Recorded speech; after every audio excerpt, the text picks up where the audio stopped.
landed, Mr. Ben Folds. We've landed on XFM 104.9. Ricky Gervais, Steve Merchant, and little Karl Pilkington, and his magical little manky, round, baldy head. He was described as a wacky mank in one of the papers this week. Really? Brilliant. Well, remember we were talking about it last week about he came round to my house and I popped out my Mr. Johnson, sure, to take a little look at. And his two that made daughters. The papers. That made the papers. Wow. What paper? It wasn't front page of the Times. It must have been like the Daily Star or something. Just squeeze Live 8 on the second page. Yeah, so Wacky Mank. Wacky Mank, that's Wacky great. Mank. Wacky Mank. We had an email from someone that reckons they remember you from body popping round Salford way. Yeah, Eccles Precinct, apparently. You know that, I wasn't doing it round there, though. Well, what do you mean? I was round Stretford. Arndale. And what were you doing? What sort of body popping was it? Just a bit of everything. Caterpillar. Bit of moonwalking. Did you have a little piece of line you used to carry around? Well, mates had that. Right, you didn't borrowed theirs. Were you any good? But you weren't breakdancing, well, you weren't spinning on your head and stuff, you were more body popping. Well, I hope he wasn't spinning on his head, because you know that can sort of give you little brain damage and things. Well, it can give you brain damage. Also, it can wear your head down, and also makes your head perfectly round. Yeah. Because the gravity is pulling on. But if you keep on doing it, obviously it's going to wear your hair out, yeah. So you become sort of like a... Stupid, bald, and roundy-headed. Yeah. So I very much doubt that you did do any of that. Did you, Karl? Didn't do any of that. Well... So you're shooting off in a minute, aren't you? Well, yes, because we were trying to make poverty history, Karl. Yeah. People are making poverty history all over the place. They're putting on a wristband, and it seems to be working, because I haven't been poor for ages. I haven't been poor. And Alex had a stop bullying. Alex was wearing a stop bullying wristband, and as he himself said, he seems to have sorted that out. You haven't been bullied for ages? I haven't been bullied for years. So wristbands work. I saw one in a shop window the other day which said, stop child abuse. And I bought one, obviously, because... a lot of people say, does it make a difference? But it was only £1, and I'd only spent it on kiddie porn. So, I think I've made a little difference there, in a small way. On a serious note, though, I like the idea that stop child abuse. If you're a paedophile and you're walking along the street in your Mac, right? You got a puppy in one hand, a bag of sweets in the other, and you see this wristband, and you go, "Oh, stop it." Oh, okay then. Yeah, I thought before. That's what you think. Okay, fair enough. Yeah. Well, I won't be doing that again. Yeah, he was hanging around in Topshop for unsavoury reasons. He saw them in there for only £1. Karl, we haven't got long, have we? We've got an hour and a half because we've got to shoot off. I've got to shoot off down to Live 8 and introduce Rem. So we got a lot to pack in. We got the Rockbusters, and then we give away. I just saw those. I'll finish the sentence in a minute. I look forward to it. I'm getting excited. Yeah. I'm getting excited. So we got so much to pack in. Yeah. I haven't got time to finish all my. So listen, right? You know the things we're giving away: the signed little Homer. The Nigel Tufnell thing and the Flanimals, right? It looks brilliant. They've done a brilliant job, the people here at XFM. So take back all you were saying about them, Karl. And also we should say as well, you've still got a chance to win that, because if you get today's Rockbusters, you go straight into the hat for the big draw, so you've still got a chance to win all those top prizes. Play a record. Bit of Monkeys. Yeah. Monkeys. Pleasant Valley Sunday. Alright, so like that, Karl. It's alright, yeah. What's it about? Well, if you heard, it was a sort of description of, typical suburbia, isn't it? Here in status symbol land. It's a sly dig. When the monkeys get a bee in their bonnet about something, you better not... You do not want to be on the receiving end of that. Yeah. We've got a good song with a story later. Go on, what have we got? Don't want to tell you yet. All right. Now, is it as pitiful as last week's, where you somehow misheard... that Eric Clapton song. What was the Eric Clapton song? Well, Wonderful Tonight, and he was convinced it was about a bloke in a wheelchair for no reason. No evidence at all. Other than she's walking around with me. Yeah. Well, yeah, walking around with me. No. I walk into a room and everyone's head turns to look at her, which you didn't seem to Helps him to bed. Is he drunk? He's had a few. Never mind. Yeah, well, you're totally wrong. Big day, Karl, though, isn't it? Because there's lots going on, and I know Karl's it's very, very important for him that he champions Live 8. I don't know what's going on. I don't know what... I am sick of it, to be honest. Sick of what? Just sick of reading about it. Sick of this Live 8 thing. Sick of it all. Brilliant. Fed up with it. What annoys you particularly? It's not only that today, though, is it? On the way in today, right, saw a gay fella on a bike. Weird? On a bike, rushing. What time did the gay march start? What time did they have to be? Why are you looking at me? I don't know.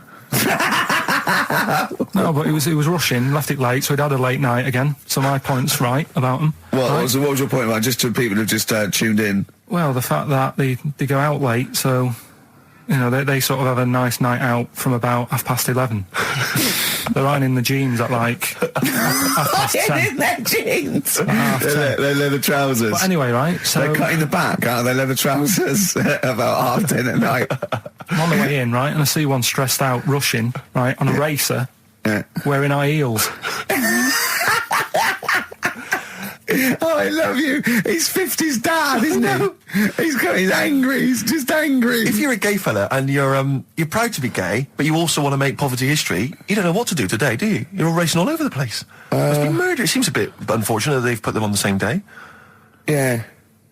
Well, you can get little leather studded wristbands that say "Make poverty history." Yeah. So you can join in on both You parts. could kill two birds at one stone. Yeah.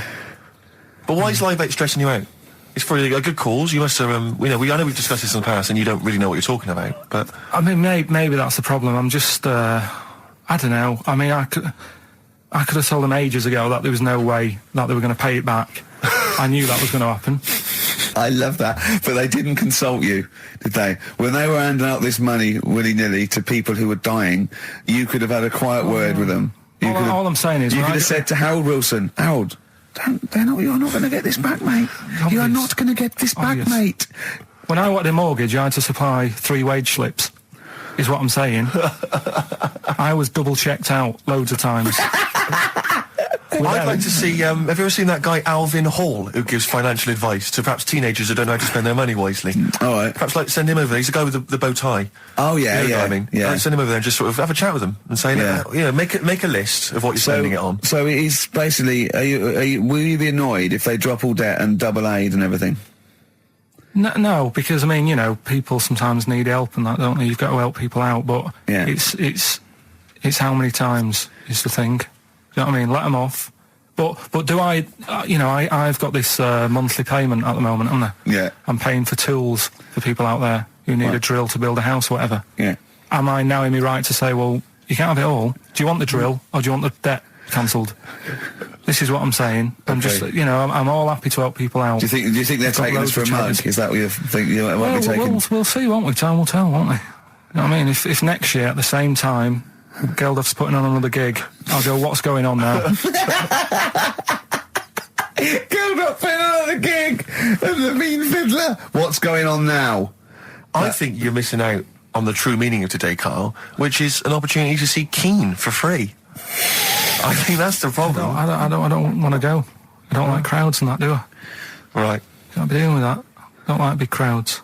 People, because I was talking to people at work about it, and they were saying, it's a big occasion, it's one of them events, like, you've got to be down there, because in years to come, when they say, were you there, I don't see what's good about having a memory being stuck in a crowd of 150,000 people.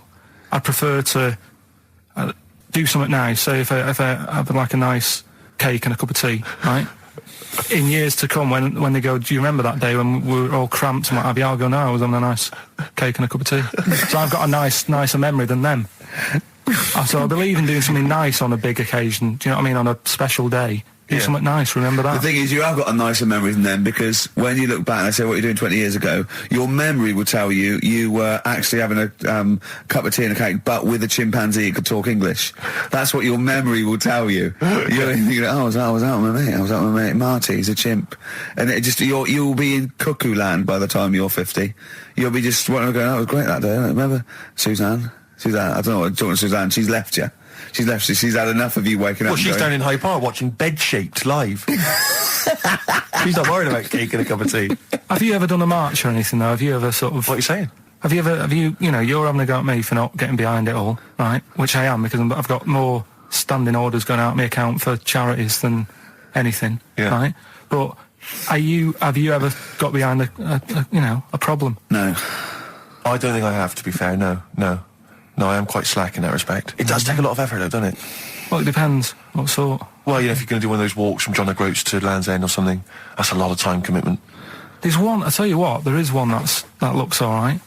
On Portland Place, just off Oxford Street, there's always just a little Chinese fella sat on the pavement, right? Oh, I've seen him, yeah. What's that all about? Yeah. He's just sat there with a poster, but you don't know what it's for because it's in Chinese. Yeah. So he's just always sat there. But that's for me, that's the sort of march I want, where you just, and he's only there when it's sunny. If it's raining, they don't bother. I tell a lie, I did pop down when all those women walked through London in their bras.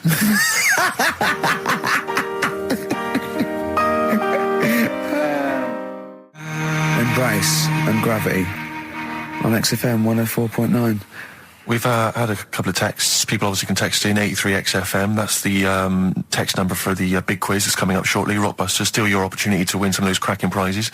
Enter your name in the draw if you can unravel the, I don't know what you call them, conundrums that Karl set. Sort of. We've had a couple of texts. Obviously, we're leaving early today. This is a shortened show and our last show of this run. But we've got to leave early. We've got to go down and try and make poverty history. But Rob's texted and he says, only an hour and a half today. Well, poverty does have some benefits then. He's a fan. He understands the show. Who was that little fella that used to write in who hated the show? I forget his name. I haven't heard from him for a while, actually. I don't know what happened. No. Maybe he realised that if he hated the show so much, the obvious thing to do was to switch off. Maybe that finally dawned That's on him. annoying. What's his name? Someone will remind us of his I name. like people who hate us to carry on listening. Yeah. It just gives it an edge, doesn't it? Yeah. It's the fact that, that you're annoying someone. I mean, I love annoying people. I know you do. I know. You're like a kind of walking Chinese water torch. Yeah, exactly. Yeah. Have we got Ladder 49 today? Rick, there's a number of cracking DVDs, as ever, on Rockbusters. We've got The Life Aquatic with Bill Murray. We've got Howard and Kumar Get the Munchies, hilarious stoner comedy. And Batman, the animated series.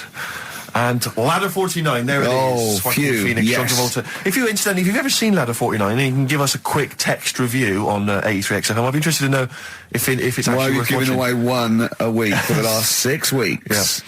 Well, we better do them then. Let's do Rockbusters for the last time. You can win those amazing prizes. All right. As always, just a little cryptic clue, some initials of a band or an artist. Work it out, email in or text in. That's it, isn't it? Mm-hmm. Right, the first one. Richard's kid Yeah. cuts hair for a living. Right? Richard's kid cuts hair for a living. Right? Initials ED. Right? BD. Richard's kid cuts hair for a living. Second one. I have a problem saying the French word for well. Right? I think that's the right word anyway. Wow. I have a problem saying the French word for well. So what's that? That initial there is K. Right, band or artist. And then the third one, you take 8 kebabs, 2 kebabs, 57 kebabs, times it by 27 kebabs. Right? The fella is struggling to work it out. What's that? What's going on there? Right? It's a good question. DS is the answer there. 8 kebabs, 2 kebabs. I've got it. 57 kebabs, times it by 27 or what have you. Fella's struggling working it out. What is I've it? got that one. DS. So just email in, ricky.gervais@xfm.co.uk or on the text 83936. Yeah. Yeah, and you can win Ladder 49 and those other DVDs. Plus, you go into the draw, which we'll do before we leave, and you can win the signed by Matt Groening, personally drawn Homer Simpson. We've got the Spinal Tap poster signed by Christopher Guest, and also the original artwork of us as Flanimals. But they've all been framed. They've done a brilliant job. It really is a nice prize. I mean, almost too good to give away. A little bit annoying. Is it too late to take that back? Well, I was thinking we could sneak in a copy. Yeah. Just a very bad photocopy, so it goes grey and Yeah. No, they're all originals. So get texting. All right. XFM. REM, Night Swimming, beautiful song, brilliant band. I've got to introduce them, and I'm actually nervous. Yeah. I never get nervous. You never get nervous, do you? I never get nervous, and I get a little adrenaline rush. It just takes, 80% of the world's population to be watching you, and then you get a little bit jittery. And I don't know what to wear. No, this is interesting, actually. I don't know. No. For a moment there, I was thinking maybe Ricky's got to pop home first before he goes down to bring on the band. But if you are watching it, or if you're there, obviously not there, if you were there you wouldn't be listening to this, but if you're watching it on TV, do check Ricky out, because how do you describe that particular look? Ricky's wearing sweatpants. I assume they're sweatpants. They're not pyjama bottoms, are they? They're sweatpants. They're sort of... And yeah. you've got just a white t-shirt, cheap plain white t-shirt. Yeah. And basically Ricky is wearing It's like he's made so little effort. The only way he could have made less effort was if he wasn't wearing any clothes. If he was just wearing his underpants that he slept in. But he's actually bothered to put on a t-shirt and a pair of sweatpants and some trainers. Yeah, well. Jonathan Ross is going to probably be wearing a suit, one of his, expensive suits or whatever. And, but he won't be as comfortable as me. Well, true. Did it not occur to you for a moment to maybe make slightly more of an effort? Perhaps put on a jacket? A jacket looks silly with tracksuit bottoms. Well, again, you could have changed the tracksuit bottoms. I mean, they're a mainstay of the outfit, are they? It's like they're not changing for anything. Yeah, I've got very little things that I haven't got a drawstring or elasticated waistband. No, sure. I don't want to be bothering with buttons and zips and hooks. There's going to come a point, isn't there, where you're just going to wear, I don't know, smocks. A baby grow. Baby grow. A baby grow with a flap. Yeah. That'd be great, wouldn't it? Those little mittens.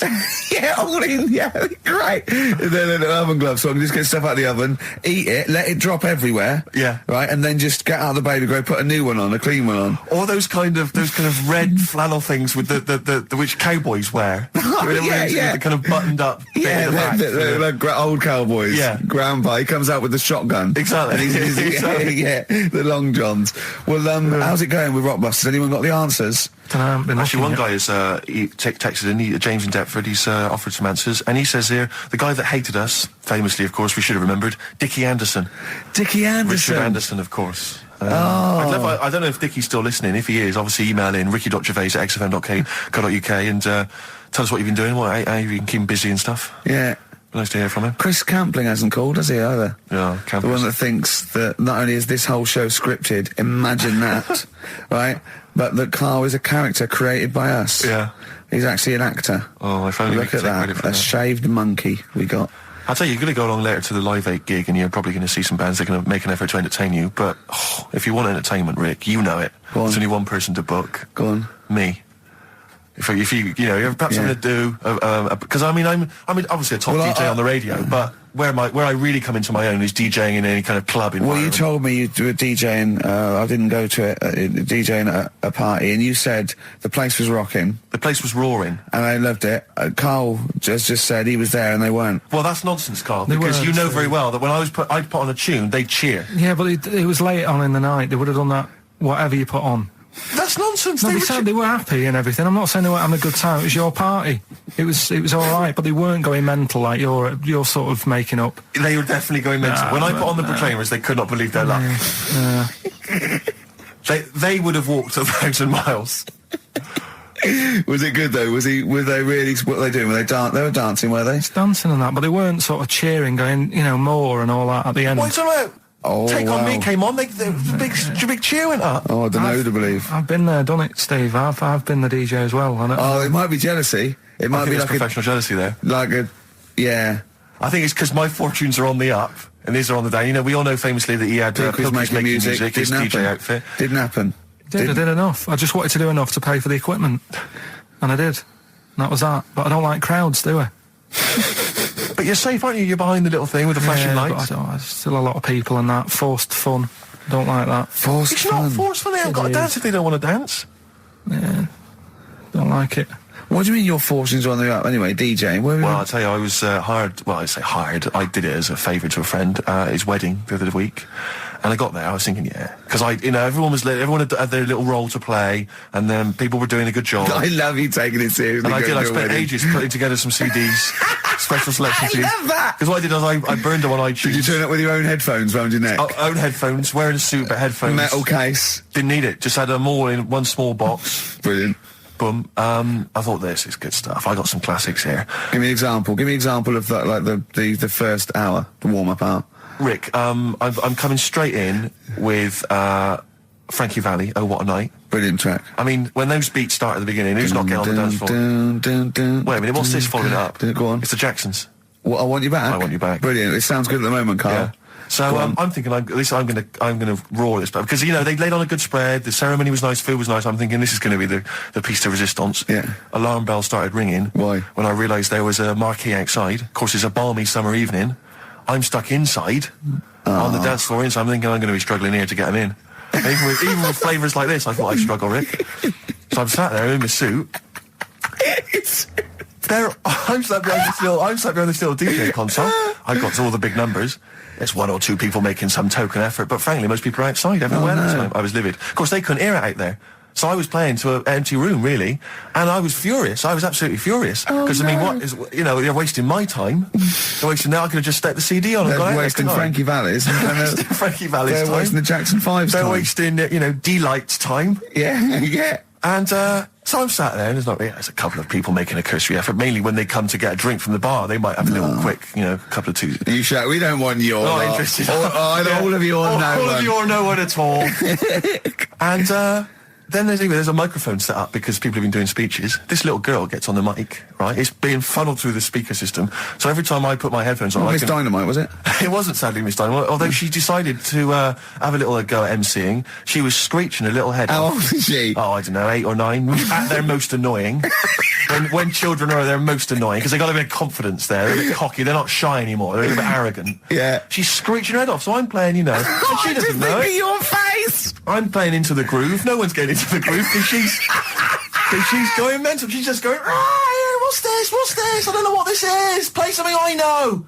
I'm thinking I haven't got any bloody DJ Otsu or Crazy Frog. I'm not going to play what you... So she's just screeching along, ruining it for everyone. And I say everyone, there was no one there. So me, she was ruining it for me. I bet you were really I angry. was furious. But of course as well, every time she screeched, it went through my headphones. So, of course, and then her dad comes along, right? And I'm thinking, all right, he's seen what's just happening. imagine you in your suit, sweating, getting annoyed at someone ruining your set that no one's listening to.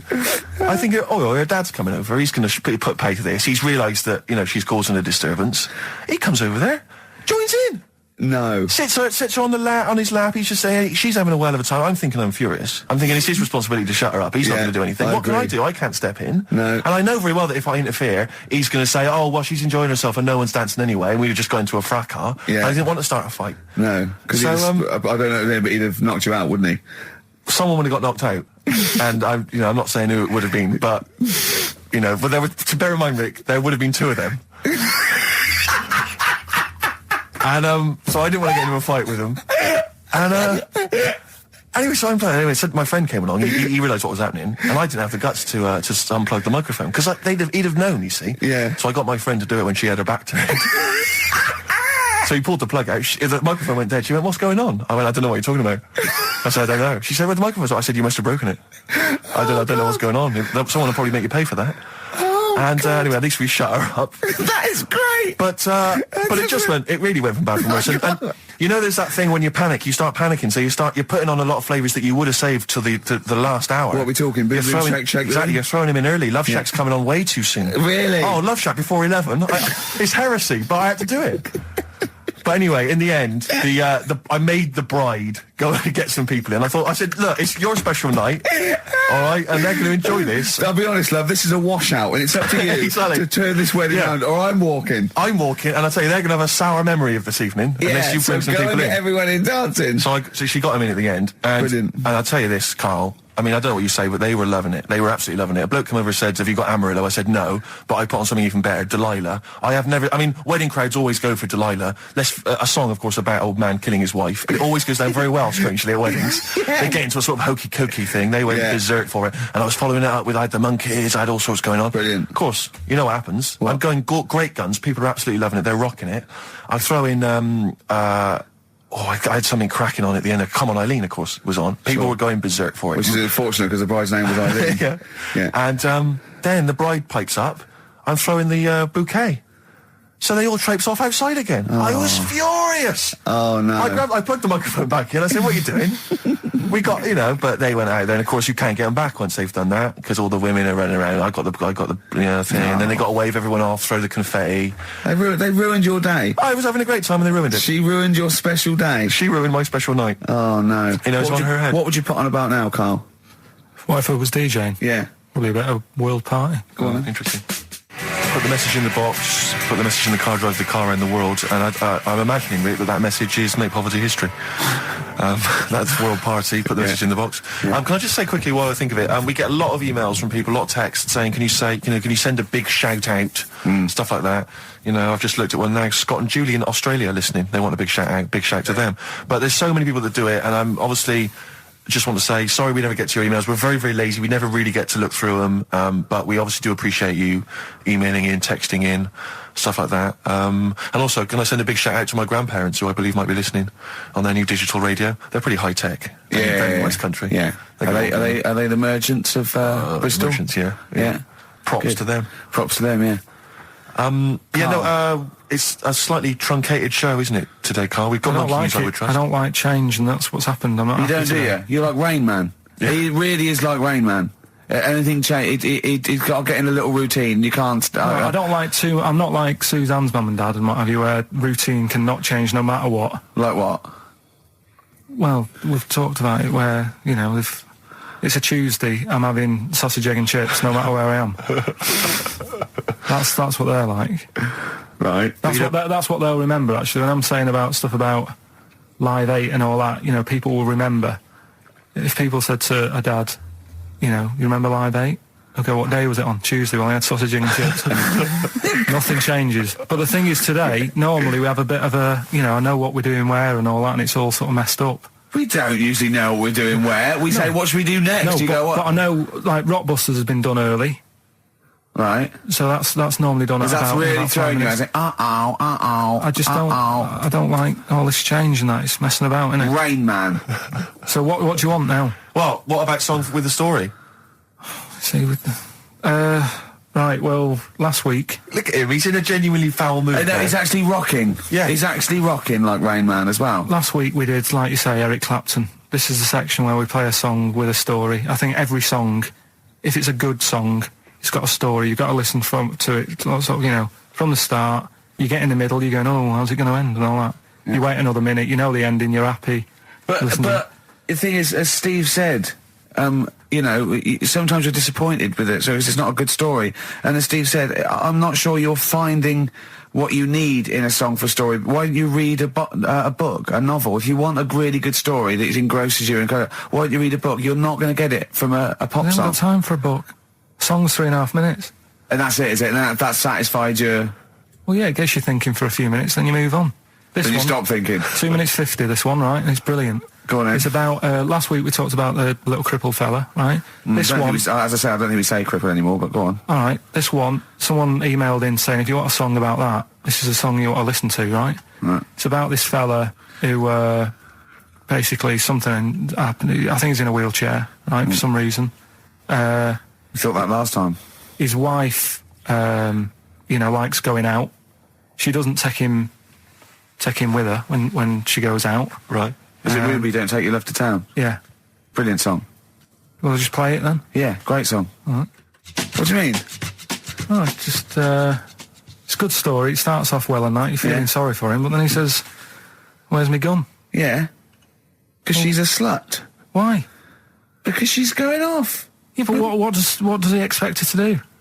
What? Just because he paralysed his legs fighting for his country, presumably in the Vietnam War, it says that crazy Asian war. So he's gone, he's fought for his country, he's taken a bullet, he's come home, he can't walk, he should be a hero, and then his wife's going out putting it about downtown. Why do I never meet women like Ruby?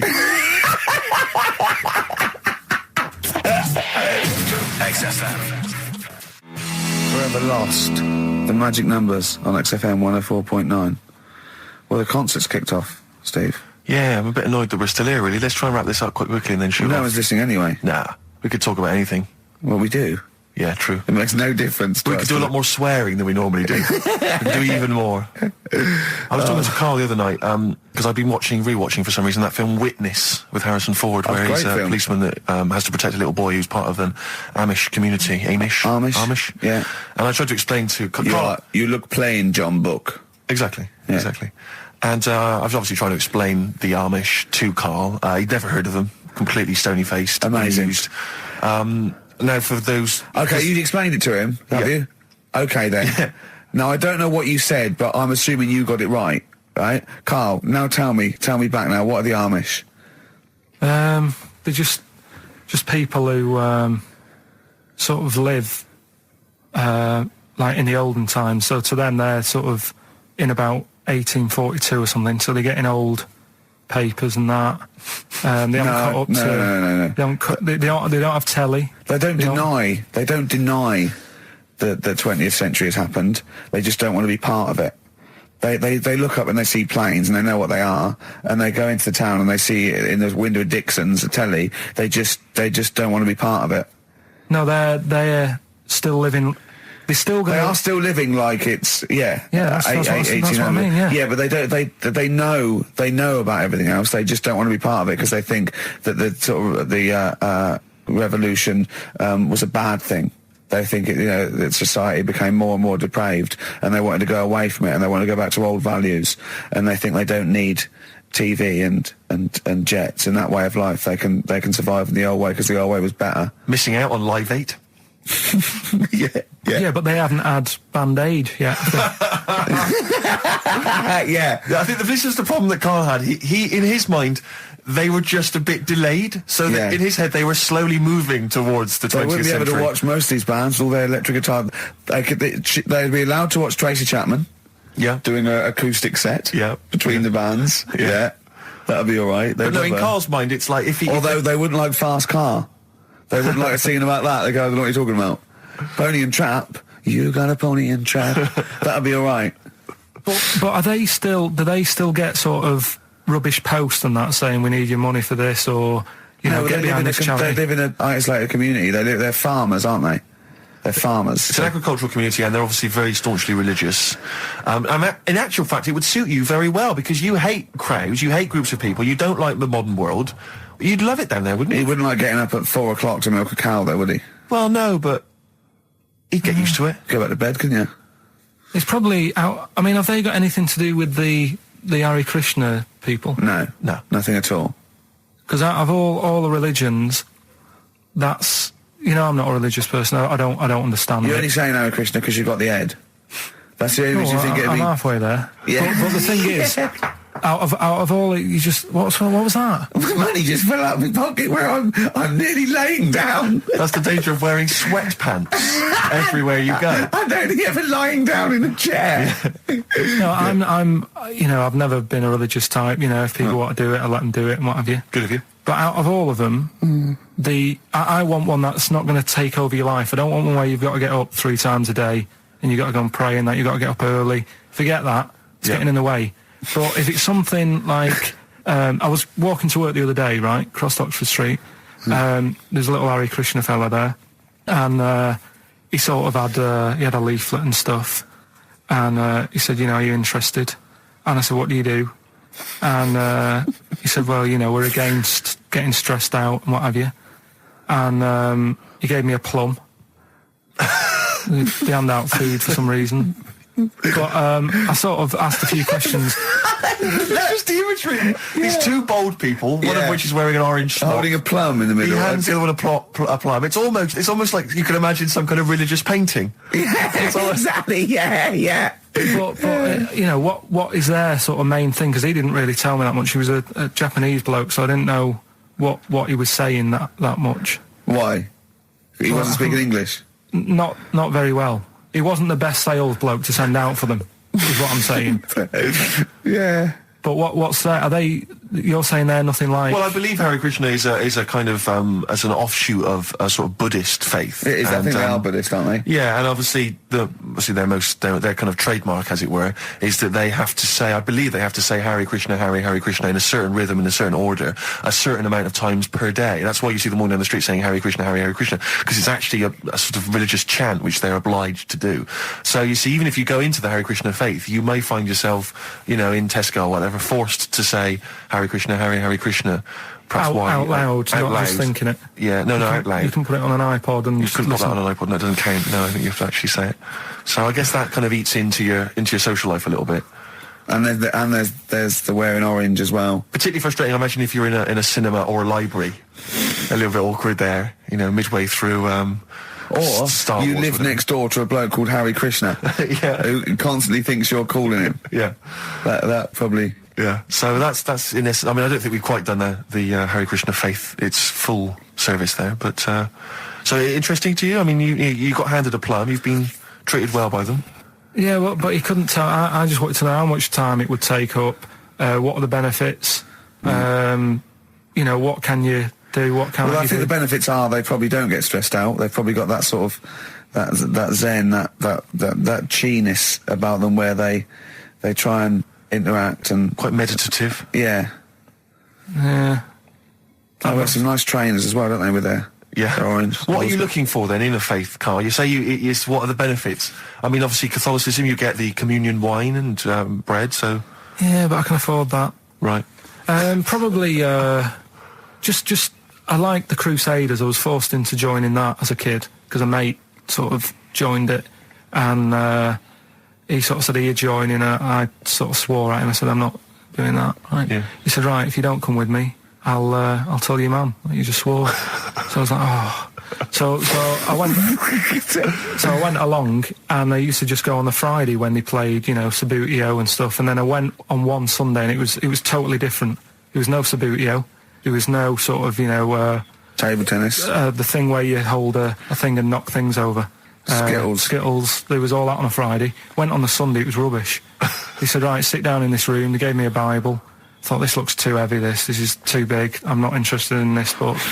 And I never went again. I used to hide on a Sunday when they came round. And that's been the only sort of... Why did it suddenly turn out to have to hide on a Sunday when they're coming round? Because they wouldn't leave. Who was it? Were they adults? It was well, he seemed like an adult to me at the time, but he was probably about 27. Well, that is an adult. Yeah, but do you know what I mean? He seemed a lot older when I was a kid. Yeah. And he came knocking and that, and he used to say to me, Mum, I'll just tell him I'm ill or something. And he used to hang around to see if I'd eventually come out to play and that. And if I did, I think they would have grabbed me and took me there. I love the idea that for you, religion has to bring with it some kind of gift. It's like, you know, join our faith and you get an alarm clock radio. It's like something like I think religion does bring a gift. Usually, it's the gift of the Lord. Well, the gift of everlasting life, isn't it? And that's the problem with it, you know. A lot of people believe in it because they think... But for I'll be Carl, all right. his feeling is like, that should be a given. That's safe. I'm definitely going home with eternal life. But what else can I have? Is there an Why do you have iPod to have in a it? religion? Because obviously I don't have a religion, I don't miss it, and I wouldn't want one. I'm an atheist. And that's out of belief, that's out of logic. And we don't get into the politics or the morality of it. Why do you feel you need a religion? Why don't you just get a hobby? Well, I didn't want one. I don't want one. I just was saying that, you know, if I was to get one, which one would I go for? Is what I'm saying. I'd what I like to mean? see you perhaps as a Jew. I think Judaism would suit you well, I think. What are the hours like for that? Tough. Can be tricky. That's what I mean. I don't want anything that's, you know... And they have a day where they don't eat and stuff. I couldn't be doing that. So then they have days when they eat too much. Yeah, but what happens if I'm not that hungry that day? Like I say, I don't like change. You know what I mean? I like my Cheerios in the morning.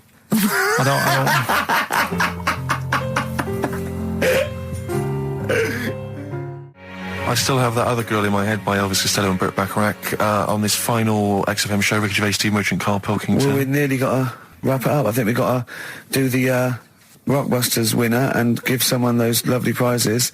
Monkey News, then we're out of here. We'll maybe come back, maybe do some Christmas specials. I don't want to make any promises. Right then, first one. First one was Richard's kids. He cuts hair for a living. Yeah, what's that?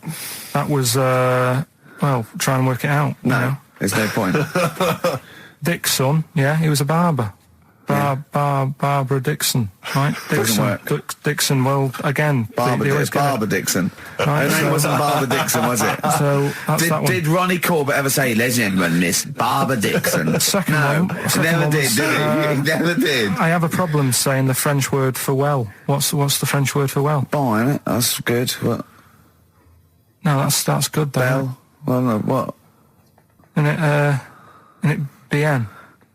Yeah. Yeah, all right. I have a problem saying it, so I can't say it. I can't say bien. I can't say bien. Can't say bien. Right? So they managed to work that one out. That's say, one of your worst. Can't say bien. Can't say bien. Can't say bien. It's not. No. And the last one. Work. That's terrible. 8 kebabs, 2 kebabs, plus 57 kebabs times 27 kebabs. This fella is struggling working it out. What's the answer there? DS. Right? A Donna sum. Right? So he's struggling working it out. He's So Donna Summer, right? So they got that right as well. So What was the answer? Donna Summer. Donna Summer. Yeah, Donna Summer. So just pick We went out on a high then. Steve, just pick one. We went out on a high. That was shocking. What about, let's have a look, there's... Well, there's the first one to get all three. Steve, what's the first one with all three? Well, there's so many here. Yeah, but this is the first one that came through in time-wise. probably that one. No, I don't like Rob because he's been slagging us off. In fact, no, let's give it to Rob. If he's the first, No, to be honest with you, Rob's been slagging us off, but at least he knows. I mean, at least he's got some taste. Yeah. You know? Yeah, well, what if he was the first, then Rob's the winner? Well, give Rob, he gets a Ladder 49 and a bunch of other DVDs. But that means you go straight into the hat. Putting him in for the there big draw. I'm just going to write his name now. I'm going to throw that straight in the hat. I can imagine that no one, even the people who've entered, are that excited. Not because the prizes aren't great, but I'm worried that they don't appreciate it, Rick.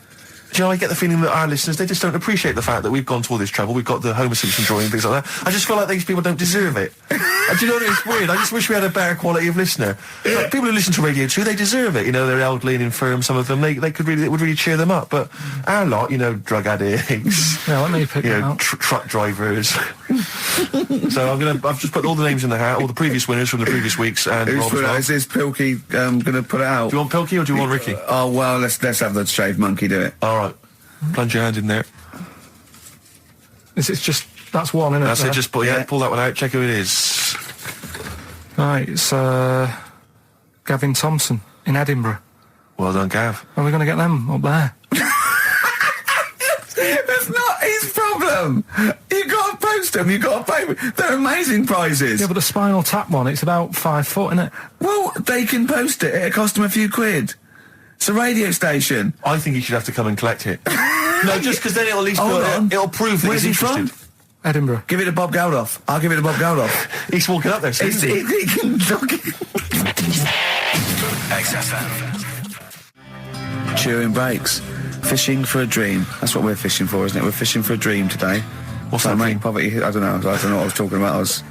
It doesn't matter what you're saying, Rick. No one's listening. No one's listening. Well, we've got to finish anyway. Think about the fact that think how small our percentage of listeners is anyway. Anyway, and then you two are on stage at the moment. This is like broadcasting during Christmas dinner. This is the same. It's just on the pointless. hospital radio. Yeah. Yeah, exactly. Where everyone's got an iPod for Christmas. Yeah. On the ward. yeah. Well, we've just got. We're going to go through now till 5:30, and I've got to rush off, I'm afraid, to Live 8. Don't apologise, mate. When people see the glam that you're bringing to that event, they don't even care about the people introducing it. Comedians going, ladies and gentlemen, just get on with it. No, I agree. No, I've got a good joint here. Two blokes will get on with it. Bring on Madonna. But we're going to give it to them, Carl. We're going to go through to the end. We've done everything we have to do. Monkey news. The final monkey news of the year, possibly. It's been a joy. I'd just like to say, on behalf of myself, Steve Merchant, and this little bald mank, it's been a pleasure. yeah, speak for yourself. Yeah. But we should just point out as well, if you miss Rockbusters while we're away. Yeah, right. You can log on to xfm.co.uk/Rockbusters, where you can actually see Carl himself introducing you to an interactive game of Rockbusters. Looks very much like Blockbusters. It does, surprisingly. But yeah, you can join into that. And there's also, talking of monkey news, there's a link on the website. I'm trying to think where you go. I think if you go on my little biography bit, someone's done some animation to some old monkey news. Oh, it's brilliant. Great. All right. Yeah. So if you're having withdrawal symptoms of monkey news, then you can find some classic And it's monkey news on animated. there. Classic monkey I feel news. drained today. Do you? Go on. This is the strangest radio show in the world. Yeah. Isn't it? Yeah. Because when we can do that, we can talk about this and go, I feel drained today. Just like he's not, like no one's listening. Because that's the sort of thing you say socially and no one listens. Like just when you're watching up, I feel drained today. It's rhetorical. Yeah. You're not expecting anyone, not even your loved ones, to go, oh really? They just go, that. But to do it live on air, Yeah. no one's listening. What I mean is just give us a jingle. But the Exactly. But the truth is, the contempt we have for our poor listeners but is the truth is, the unbelievable. listeners aren't listening, and we don't want to be here. So this really is one of the most pointless things ever. No, would have been quite happy to do a full show. But you know what? The flow of it's just. I would love to listen to this back in 10 years. on. This actual show. Let's keep this forever. Let's keep this show forever. The show, we went early, we were bored. It was the day we were trying to save Africa, but we're a little bit annoyed that no one's listening. Yeah, right. Right, once and for all, the final monkey news of the year. Oh, go on. What were you going to say? No, I was just going to say, if you're not into the Live 8 and you're gay, you're not listening, because you're on a walk. Right, okay. Right. Oh, chimpanzee that monkey news. Right, there's this card game going on, right? in the a big hotel in Vegas, Right. The Luxor Hotel in Vegas. Yeah. There's a major card game. All the big players and that Sure. were involved. Right, they're all invited. Anyway, so they all meet up in this dark room at the back of the. Oh, there we go, dark room. At the back They didn't work. They didn't see the little 4-foot hairy fella. So it was brilliant at poker. Like I say, it's a big game, and that everyone's been waiting for it. So it's played in the back room, not in the main entrance bit, right? So anyway, like I say, it's dark in there and what have you, and the players went in. There was already someone sat in there, right? Right. But they Short bloke? couldn't quite see Was he him. a short hairy bloke with slightly longer arms than legs? Couldn't see him. Where because are his arms slightly longer than his legs? couldn't see Strangely him with it enough. being dark. Was he and what have holding his hand of cards with his feet? you. Anyway. So the cards were dealt, right? Cards were dealt. Game's going on. His cards with his feet. Game went on for hours, right? No one's listening. The terrible thing is that not even we're listening to Carl now. I know. Literally no one is It's listening so to Carl. insulting. There was a lot of smoking going on. It's going on. A lot of eating and nuts going on. That was a bit weird because they don't normally get through as many, but for this night. So, come on, let's just play Bruce. Goodbye, everybody. See you maybe at Christmas time. Yeah, all right. Coldplay, Speed of Sound. Steve, I know you like an insight to my musical taste, and, Always. but that's my favourite Coldplay track of all time. I just thought I'd just throw that in. Not a fan of clocks. No, I think I've overplayed Parachutes a little bit, and so that's my favourite one. Like it. I'm afraid to say I'm a bit of a Philistine when it comes to Coldplay. That sounds the same as all the other ones. I'm sorry to say. Oh, you'll have to meet these boys one day. Yeah, And they're well, saying- I'll tell them to their face. I don't care. A little bit rock and roll. I don't care. Well, I'm Ricky Gervais. That little funny little Wurzel type voice over there is Stephen Merchant, and with us our producer Karl Pilkington. All right. All right. Whenever we say producer, of course, that is in inverted commas. Yeah. Done with the fingers. Well, he didn't have it. I wanted to play some off my iPod today to record it because they didn't have it here. It's a great track called Anthony and the Johnsons. He didn't even have the lead. He went, right, it's difficult. And he went, is it any good? I went, yeah, it's really good. He went, well, why haven't we got it here already then? Oh, that's the paradigm, is it? If XFM hasn't got it, it's no good. Four Non-Blondes doing well, is it? That's still in the cupboard, is it? Unbelievable.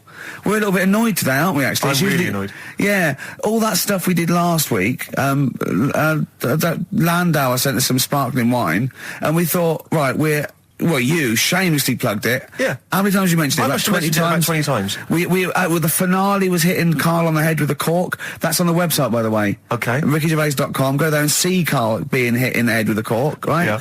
Yeah. We said, look, send us free stuff. We'll talk about it. Nothing. The cupboard literally is nothing. empty. The cupboard is bare. No one has thought. I tell you what, there's those guys from The Office. Yeah. I mean, let's be honest, Rick. We are taste makers. We're Yeah. opinion formers, you and Yeah. I. Yeah. And you'd have thought if anyone was going to send us some free stuff, yeah. you know, it makes me Unbelievable. fume. And do you know what it is? It's because people, PR people and that, they've realised no one's listening. But not only are we going against all our principles and losing our dignity just for some free stuff. And integrity. And integrity, we're through that We're way. going against XFM policy because obviously they would have got thousands of pounds for Landauer to be mentioned last come week. on, Rick. 20 times. No, it wouldn't. Thousands. It's 40 It's quid, isn't it? XFM, Rick. It's 40 quid Yeah. for 40 quid for a 9-minute advert. Exactly. So advertise your quality stuff here. Yeah. Jeff's Garage, cheaper than some other garages. Anyway, actually, if Did there we is play an advert once for a tattoo parlour? Yes! Do you remember that? I'm sure we played an advert for a tattoo parlour. What tattoo parlour can afford to advertise on a radio station? Unless it's a tin pot one like this. Oh, God. Oh, got some good music today, though, Steve. Oh, really? I hope so. I'll be the judge of that. Go on, Yeah, what have you got? well, AC/DC. Oh, Have you got a bit of bare skin? You need colouring in? Come along to Ron's Bike Shop and Tattoo Parlour. He'll write Mum on your hand and give your Harley a tune-up while you wait. I can't believe no one wants to advertise with us. and that only costs, what, 20 quid? Yeah. And they play that I mean, endlessly. I turned down millions of pounds to do adverts because I think it's beneath me. And I thought last week I'll give a little bit back. I'll excite all these people who want to get it. Nothing. All I'm thinking is, Steve, either our cachet's gone down, no one wants us anymore, right? Which is impossible, surely. I would have thought so. Or we're on a tin pot station that no one listens to. Now, Ding! Correct answer. Correct answer. Unbelievable. I'm having to hold on the pop shield of this mic because it keeps falling off. It's embarrassing. This It's whole room is awful. embarrassing. I mean, oh, God. Well, Carl, what are your thoughts?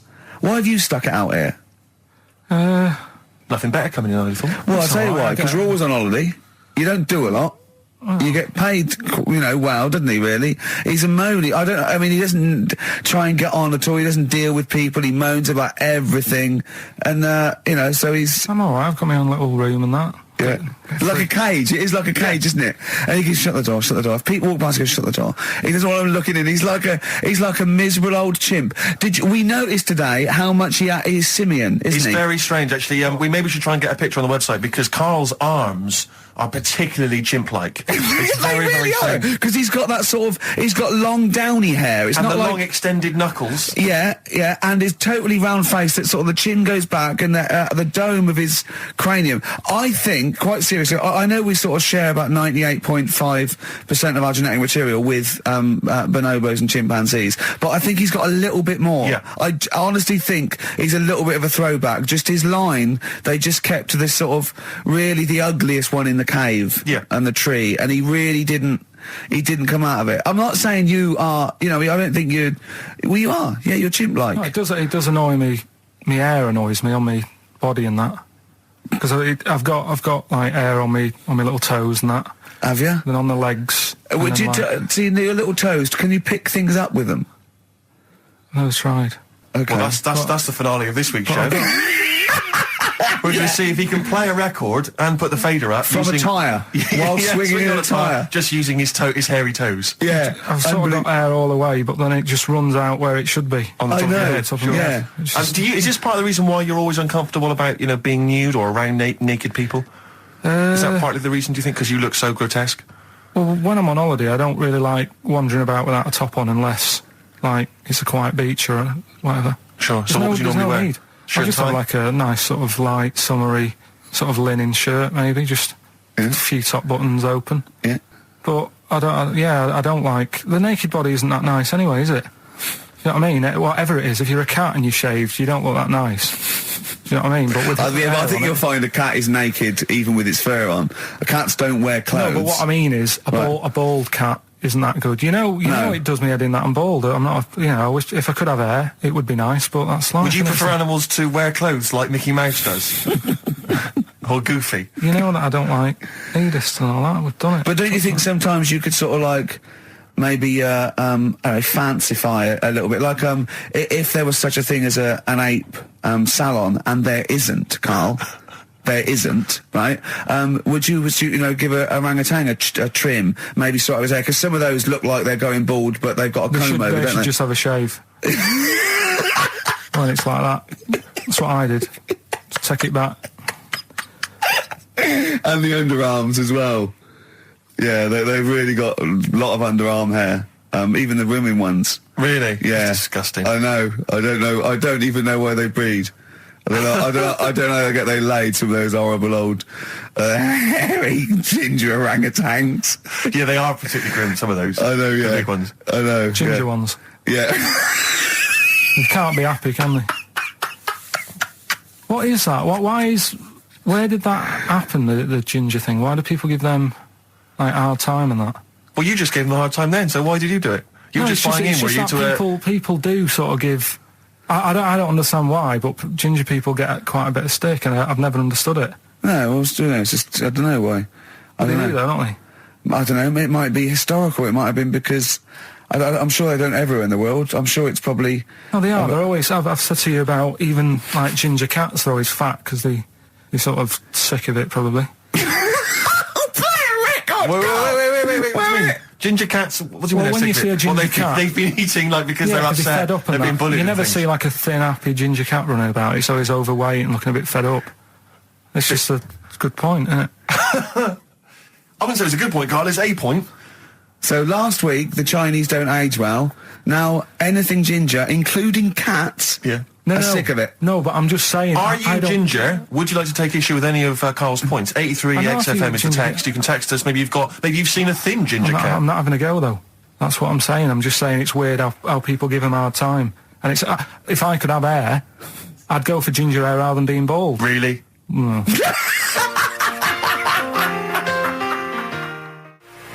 Landed from Ben Folds on XFM 104.9, Ricky Gervais, Steve Merchant, Karl Pilkington. Had a fax. Never mind champagne and freebies like that. Forget that. We're not doing that anymore. It didn't work, okay? But we are still in demand. Got a fax here, right? So a guy says, I produce a programme for the BAS scientists, right? Wintering in Antarctica. Now, what this bloke is saying is there are scientists, right? Researching in Antarctica, and they're already locked away and sort of like out of touch because they can't get to them, right? But they're soon going to be living in 24-hour darkness because through the midsummer here, it's darkness for 24 hours for like 3 months, and they're totally cut off. And he's trying to get some stuff together, and he wants us to record a message.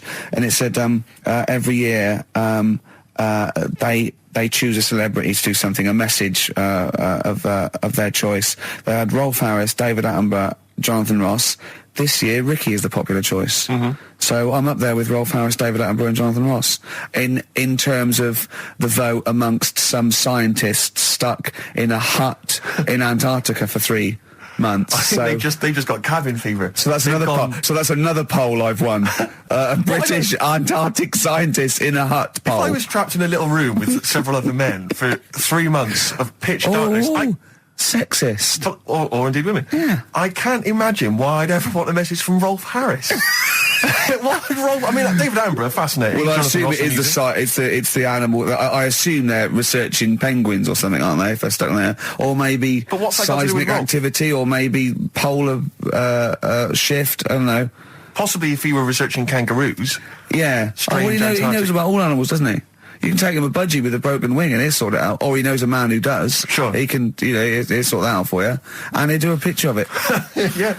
While you wait. Yeah. So, but anyway, I thought they want a 5-minute message. We can do better than that. Let's dedicate the whole show to them, Steve. We're going what? Dedicate the whole show to them. What, was it trouble with my diction? A little bit. I'm just thinking again, we've got to slow down because these guys are there, they're working, they're busy. They're used to speaking eloquent yeah, English. Exactly. They were used to talking to intelligent, educated people. Yeah. So Karl should be something of a surprise to them. I imagine they'll just flood back early and come back to study him. So this is this show is dedicated to all you I know nothing about them. I don't know how many there are. I know they're just, as I say, in a hut somewhere, presumably with a laptop, drinking hot chocolate out of steel mugs with... Just looking up porn. Well, they're not on the internet, are they? Oh, are they not? Well, no, there's no phone line. Well, how do they charge up the laptop when it runs out? Well, they've probably got generators. They must have other stuff. They got a telly and that, haven't they? Of course they haven't. No, for DVDs and things. Well, they could probably have a DVD player that would run off a generator and stuff, so they can play. I don't know what we're giving this on CD or something. But and what are they? How can that enhance your life though? That you like 2 months has gone, you've sat there, you're chewing Kendall mint cake and just looking around at white walls, right, thinking that the thing's going to come in any minute and put you out of your misery, right? And you go, all right, lads, it's here. What? A 5-minute message from Ricky Gervais. Yeah. Who? The fella from The Office? Oh, yeah. Go on. I mean, I don't know how I can enhance. I mean, one of them's going, I voted for Ricky Martin. What? Yeah. But I don't understand what they're researching. You say penguins, but that's just a hypothesis. Well, I'm assuming that because it's Antarctica, where the The penguins live. Is there anything else there? What else is going on? There's There's a lot of presumably climate differences and... Well, yeah, because it's a changes and so on. landmass, isn't it? Arctic's just on ice, and Antarctica is actually a continent. It's a landmass, so there's stuff there. But presumably not in the winter. I imagine it's like 10 foot of snow, and really not a lot happening. Sure. I don't know what they're researching. It could be astronomy, as I say. It could be some sort of seismic thing. It could be just testing polar melting. It could be penguins. I have no idea. I haven't got the information. I don't think they wanted us to go into what they're doing. I suppose they already know, yeah. They probably want to know what's happening in the world for, well, we've got the man here. That's an interminable 5 minutes for them. We've already wasted that 5 minutes. They're going to put it on, excited to hear from you, and they've just got 5 minutes of us discussing what they might be doing. What I'm worried about is this bit. Well, for these 10 people there, we've just annoyed the 200 listeners we've got. Because they're thinking, what's in this for me? Well, we'll have fun along the way. And what I think we're doing, they've been stuck there, as I say. They're out of touch. They don't know what's happening. So Karl Pilkington is the man. We're going to have a break. We'll have a song, maybe some ad breaks. And then Karl is going to let these scientists who are stuck away in the darkness know what's been happening for the last couple of weeks. Is that all right, Karl? Well, I don't really follow the news, so they probably play know a more. record. I was going to Play a ask them record. what's been going on. XFM. Embrace a glorious day. Well, it is a glorious day, Steve. Brilliant. Every day's a glorious day, isn't it? Well, it is when I'm with you. Yeah, love the world. Yeah. So these scientists, they're stuck away in the darkness. Let's tell them what they've been missing. What's the highlights, Karl, of the last Ricky Gervais and Steve Merchant and Karl Pilkington, by the way, XFM 104.9, etc. What they've missed for the last... just do the last few weeks. What have they missed? Remember, they haven't got newspapers, they haven't got telly. What's the... Look at him, he's looking at me like I just said that in Arabic. What don't you understand? Think what's happened. Think what they haven't got that you know about. What have you seen and heard in the last couple of weeks that they couldn't have? Well, like on the news and that, what's gone on in the world and that? Yeah. Well, or just things you've done personally. I think that'll be of less interest. Yeah. Pope's dead. Okay. I like it. I imagine that. Imagine if that was them breaking it to them. Yeah. Like they're listening and you go, what's happened? The Pope's dead. Well, don't say it like that. Break it to us gently, Karl. I think that's better than how they do it on the news normally, though, isn't it? They make a big deal out of it, and you panic a bit when it says breaking news, and you think, oh, there's a war on. Yeah. And you go, Pope's dead, and you go, well... So you've just used that short, sharp tactic. I said it softly, ripping a though, didn't plaster I? off quickly. I just said it softly, didn't I? Pope's dead. When you know all that coverage of the Pope with like these millions of people that had gathered in Rome and stuff, I was thinking about, you remember we talked about the Queen Mother, and they were queuing up to see the Pope. Yeah, lying like in state. 4 hours to And get once a again, glimpse. I couldn't help but feel if they'd popped him on some kind of like dessert trolley and just wheeled him past everyone else, they could have got that done in about 3/4 of an hour. Yeah. Once again, people not thinking, they're not expanding their minds. Tell you what, Yeah, logically. what, like students and Rag Week Exactly. with a bed down Put Oxford on one of those Street. novelty beds. They're all dressed in kind of cardinals gear. Yeah. Just, trundling off and down the... Yes. But it's the way they also said they've now got a new Pope. He's hardly new, is he? Why didn't they learn from the last one? Sure. Keep taking on old people. Yeah. My dad couldn't even get a gig in B&Q. Are you nice? Oh God! So who have we offended? I mean, the thing is, it's clever because soon our offensiveness isn't going to be sort of like we're feeling about offending someone. It's going to be like we're going to be living with Salman Rushdie. Yeah. Do you know what I mean? The things. I mean, that's pretty. Don't have a go at the Pope. I'm not having a go at him. It's good that he can carry on working and what have you, but I thought everyone had to retire at like 60 or whatever. Like, bloody hell. But, whatever, if you can get away with it. Yeah, why couldn't your dad get a gig in B&Q? I mean, he goes there a lot, doesn't he? He goes there a lot. That's why, if you're just joining us for this one-off show because you're trapped in a bunker somewhere in the Antarctic, you should know this of Karl's dad. He's a thief. He steals things, and we've openly discussed this before. He steals this from other elderly ladies and elderly people. Perhaps. Oh, he's not like Raffles, though. He doesn't go into their house. He's not a gentleman thief. No, what's it? Don't people put? Let's put this in context. He's not a villain, but sometimes when people leave groceries lying around in a public telephone box. No, what it was, where they live now, they've retired, right? They've moved. I won't say where they are, but somewhere quiet, right? And it's so quiet. It's not a witness relocation protection scheme. But because there's only about 8 people live in this village, it's not worth like the like corner shops. There's only open. 8 people living in the village. It's quiet. The It is village quiet. of the damned. So anyway, so rather than keep the shop open, you're meant to call up and go, all right, Harry, I need some milk today. Right. And they stick it in a phone box outside in the shop, and my dad found that out. So when he's been out, just stop off at the phone box, have a look at what's left lying around. Yeah. But of the 8, I mean, there's 8 people in the village. My attention would be instantly drawn to the dodgy Manc fella. I mean, do you know what I mean? It seems, in Manchester you can probably get away with this. There's a lot of scum up there. But down in this little village, you know, you got a little Miss Marple type and a little, you know, country policeman. He's stopped doing it now. Has he? Stopped doing it, yeah. Cleaned up his act. Yeah. Yeah. Good, alright, so the Pope's dead. Any other big news? There was that thing I told you about last week, the foot-long spider eats chicken. What does this mean to them? They're going to think that the world's been taken over by them. It's not like there's Well, never telling. We're not going back. There's a foot-long spider on the loose. Are these people bright, though? Well, let's have a look. Antarctic scientists. Yeah, they've probably got an O-level or Well, two. you're looking at penguins all day. Yeah. So how bright have you got to be? What do you mean? Well, what are they doing? Well, I don't know, do I? But they've been chosen. There's probably cost millions of pounds to set them up there. Oh, Karl. I'd say this is like, for scientists, this is like Big Brother. Do you know what I mean? This is like a big dinner. Scientists there watching this, finding out what's going to go on. There's little challenges that they give them, little tasks. It's like Celebrity Love Island without the sun and slappers. Go on. I think what else has gone on? Well, while you're thinking, Carl, I should just tell you now, you threw that question out earlier, why are ginger people historically mocked? We've had a couple of responses on the text, 83XFM. Again, as ever with XFM listeners, don't believe what they say, don't trust what they say. But one of them... Have we got any respect for anyone in the world? I'll get back to you. Pete in Tooting, now again, I think this is nonsense. He claims that the reason ginger people are disliked is because Judas was ginger. From the Bible. I don't know where he's come up with this idea. No, I've heard that. But I mean, are there a great many people from, you know, the Middle East who are ginger? Well, that's probably why he stood out. Sure. And he was probably fed up, and he thought, I'll get him back. Yeah. Maybe... Unless he had his hair dyed ginger when he was on the witness protection scheme. What did Which he presumably do? he had to go into after all came out in the book. What did he do? What did he do? He stitched him up, didn't he, to the Romans, didn't he, Judas? Did he do it for 40 pieces of silver or something? I'm not big on the Bible, but apparently... Incidentally, if you'd like us to stitch up any kind of messiahs for 40 pieces of silver, just get in touch, 83XFM. We're willing to do that for you as well.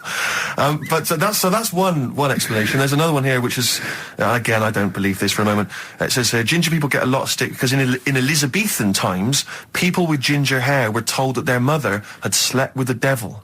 And that was why their hair was ginger. So there's 2 options. Maybe if you've got some more, you can any more spurious thoughts, then get in touch.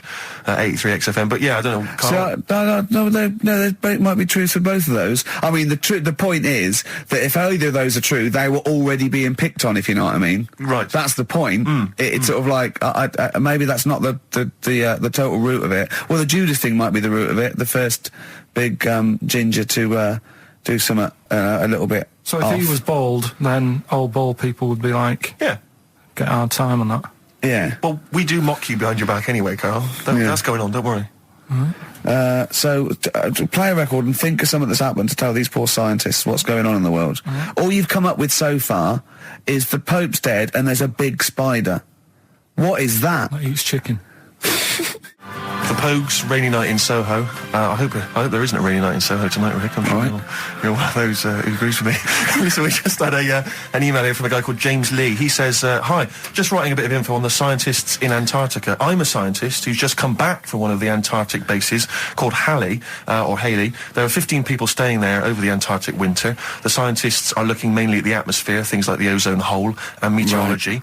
Right. I think there are 6 scientists staying over the winter, as well as a doctor, electrician, mechanic and a carpenter and so on. And so he's saying they do listen, they have the internet, so they maybe could listen to the show on the internet. And if you get the chance, say hi to Francis and the rest of the winter is for me. Sure, no problem. Yeah, thanks, James. But yeah, there they are. That's what they're doing. That's what they're up to. But why are they asking, you for a message, though, when... I mean, have these people got families and that, or are they convicts, or... No, what do you mean? Of course they probably do get messages from their family. Well, why are you doing one for one? Is that... I mean, say, do you know, like, you see it in, like, Porridge and stuff like that, where if someone's in prison and no one visits them, Yeah. and they sort of look a bit fed up and that, is this message that you're doing for like, people who don't get a letter in the post from... Brilliant. So they put this on the shelf until someone doesn't get one. All right, Hargreaves? Yes, sir, I didn't get a message today, sir. Yeah, I've got a message, Hargreaves. I've what, sir? Hargreaves, you have got a message. Really, sir? From Ricky Gervais. Really, sir? And they give it... Don't talk, please. There are scientists listening. Try to keep the talking shit down to a minimum today. What's annoying me is, right, they're saying this stuck over there for months, but it seems to me like they're wasting a lot of time. Right? Why? Well, you're saying they probably watch DVDs. They're saying they've got internet access. Yeah. Yeah? They're Well, I'm wrong. Listening to messages, Yeah. get the job done and go home. Do Well, it in that's a week. well. Then we don't have to tell them anything then, because they listen to the internet. If they've got the internet, then yeah, it's a waste of time. Good point. Play a record. Well, hang on, before that, here's a good point. You've had a long time to research what's been going on in the world. We just had an email here from Nicholas who says, why haven't you told them about the recent Pig Olympics that just went on in China? You've missed that one, Carl, once again. Who won? XFM. First of the gang to die, Morrissey, XFM 104.9. And Ricky Gervais with me, Steve Merchant and Karl Pilkington. Well, Karl, you failed miserably. The scientists stuck away. Right, one more chance. What's happened in the last couple of weeks? Just one more chance to... What have you seen in the last couple of weeks? Well, like I say, I don't really watch the news and that, so Right. I can't tell them about that. But in a way, I think they're better off not knowing. I think that's the only good thing about being out there, isn't it? Not knowing about the bad stuff going on. Yeah. So I can't help them there. They don't need to look at the weather, do they? No, not enough. No. But tell you about the Pope and that. Yeah, you've... Pretty extensive. What about the EU Constitution and the no votes? What do you make of that? What are your views? What's the problem there? Oh, this isn't broadcasting, though, is it? This is nothing. Come up with something. Well, the fat baby, then. The fat baby that they found. That was on the telly. Right. Well, what was that? It's just a little fat baby. That, I don't know what it's just a little fat kid and that. What? Tell what? It was on the telly and But that. what was on the telly? You just said fat baby, fat baby, fat baby, fat baby on telly, fat baby on telly. You're meant to be telling them what's happened in the world. Tell me about the fat baby on telly. It's just they've found some, there's this illness called Momo, right? And they've just got this woman had a kid. It's really sad. It was on Channel 4 and that, right? And kid's born. You sure it wasn't Jimmy Carr? Kid's born and that, right? Momo? It's called Momo. Isn't that yeah. a Black Music Award? No, right, little fat baby and that. And there's only 3 of them in the world. These little fat babies. Right. And So one of them... they're in danger. How fat? Are you not telling what do you mean? How fat are they? 6 stone it was only 2. And there's 3 of them in the world, and there was this one, and there was one in Brazil. Are they, like, endangered? Is that the problem? Because there's only 3 of them in the world. I'll be worried. Is it like a conservation campaign? They're hunted for their flesh. No, it's sad. If you, I know, it's easy to shouldn't joke, laugh, but if you'd you could make seen an it, you'd interesting go, handbag it's for a bit sad and that. Well, I haven't seen it, and I know nothing about it. Well, I've told you, there's 3 of them in the world. Okay, what else was on telly? Something I watched the other night, that was good. Again, you know, I learn stuff from the telly. I don't watch the news. Well, you don't learn stuff from the telly. You know, I'll tell you what, though. You told us there's a fat baby in the world. Forget about them. There's a spider eats chickens, and there was a fat kid. Forget them in Iceland, right? Yeah. We'll give them Rockbusters later to do, right? Iceland! But what's the name? I'll tell you what is interesting, Steve. What? I didn't know that much about it. Autism. Okay. Oh, good. With some more entertaining stuff on XFM 104.9. Just to cheer up people. Go on, End. What? Go on. No, right. Have you heard about it, Steve? What it is? Autism. It scares me to death when he comes up, when he touches on a serious subject. We've been talking about wheeling a dead pope round, the Chinese don't age well, and ginger people are hated. And now we're going to touch on a really, my heart's in my throat. Go on, Carl, then tell me your insights to autism. Right, well, there was this, again, Channel 4 coming up with some good stuff at the moment, right? It might have been Channel 5. But what's the name? It's the attention span I like. These people who they've got like this autism thing going on. Yeah. And they sort of take in a lot of information. They get sort of they get so into it that they know everything about that subject and what have you, right? And there was this lad who he knew everything, right, about EastEnders. Right. He sort of the cameraman was saying to him. So, why EastEnders and that? And he said, I don't know, I just like it. And he said, I remember when I first watched it was a Thursday, it was 5 to 8, Pauline Fowler walked in, she had a pink jumper on, she said, all right, love. And he remembers everything from that moment on. Yeah. Right, and everything, which is great, but then the way the programme was making out, it was almost like they were saying it's a disability. Right. When in a way, it's more like a superpower. Sure. Like Rain Man. But if you can take It's Rain Man. No, he has special autistic powers. Oh God!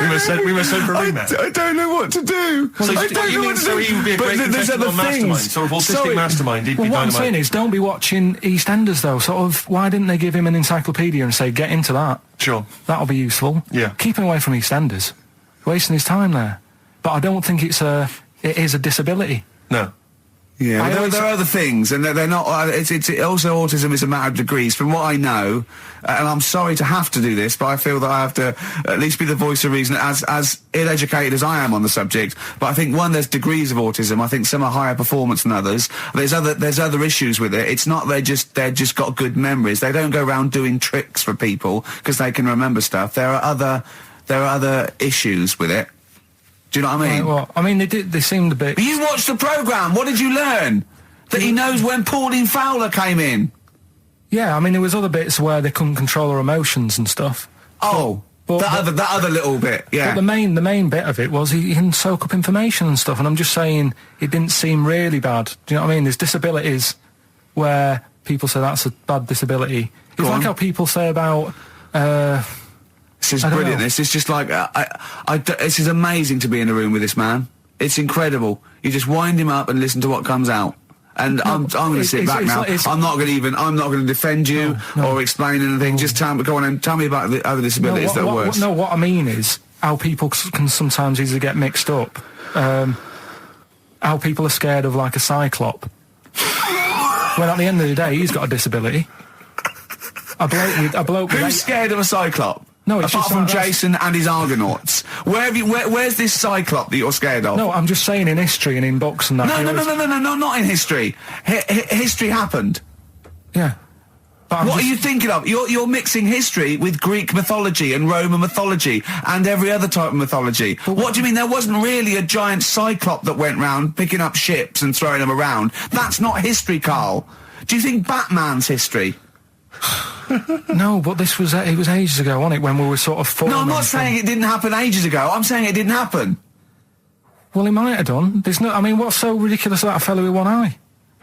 In the middle of his head, and he's big and scary and lives in a cave. Why is he scary? Because what if he had 8 eyes, I'd be scared of him. At the end of the day, he's got a disability... we'll talk about it in a bit.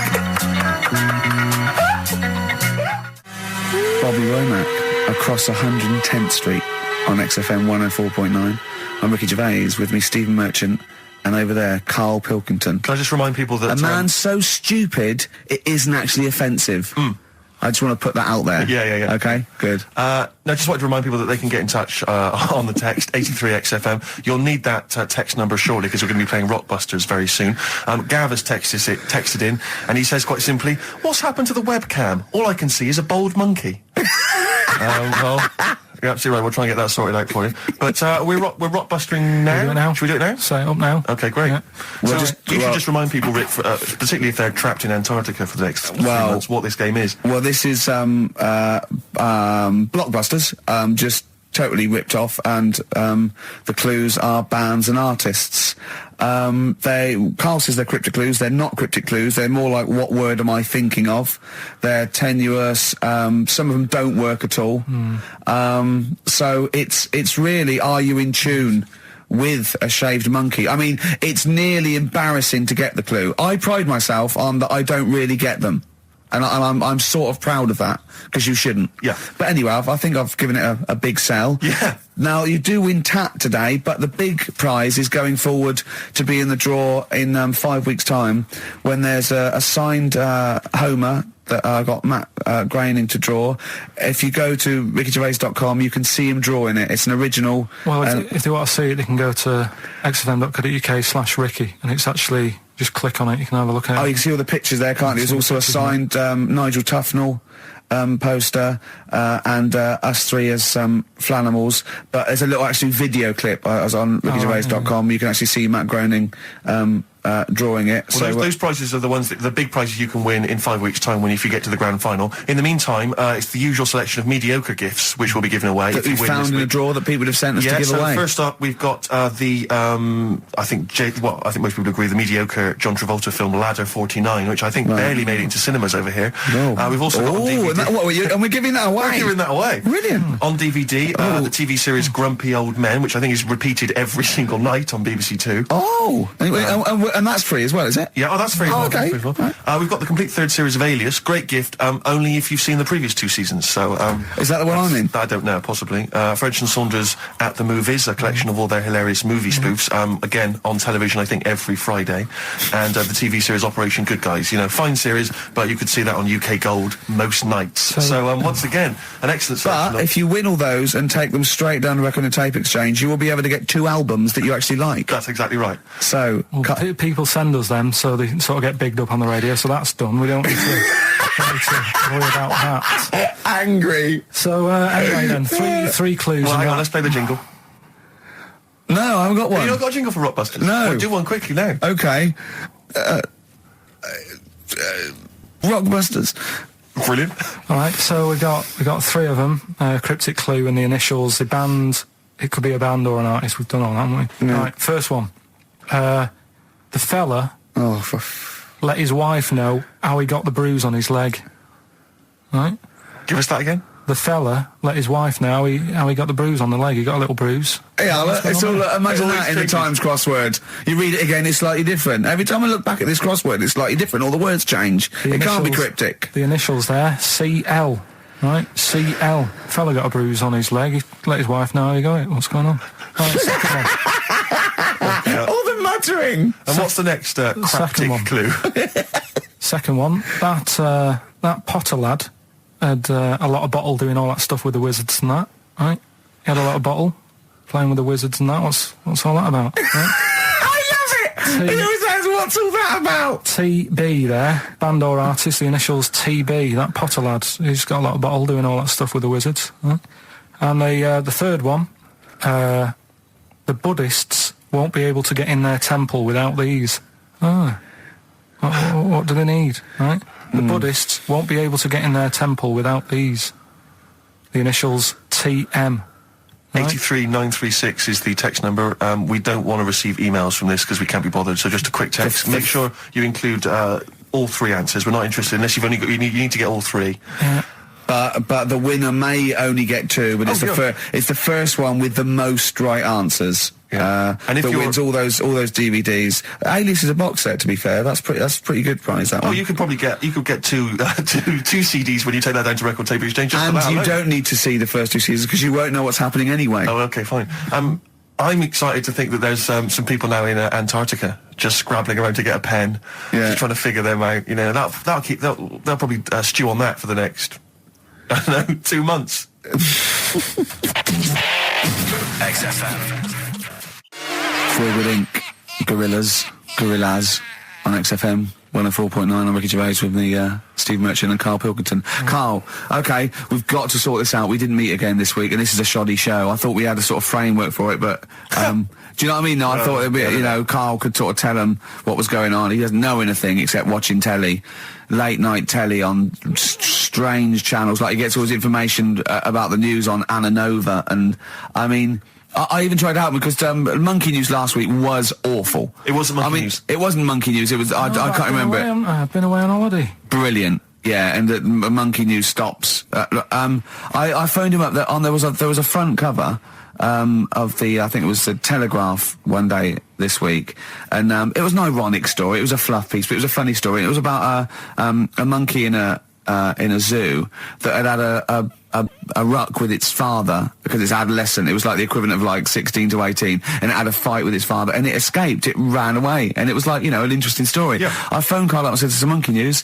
A monkey has escaped from its cage after an argument with its father." And he said, "What was the argument about?"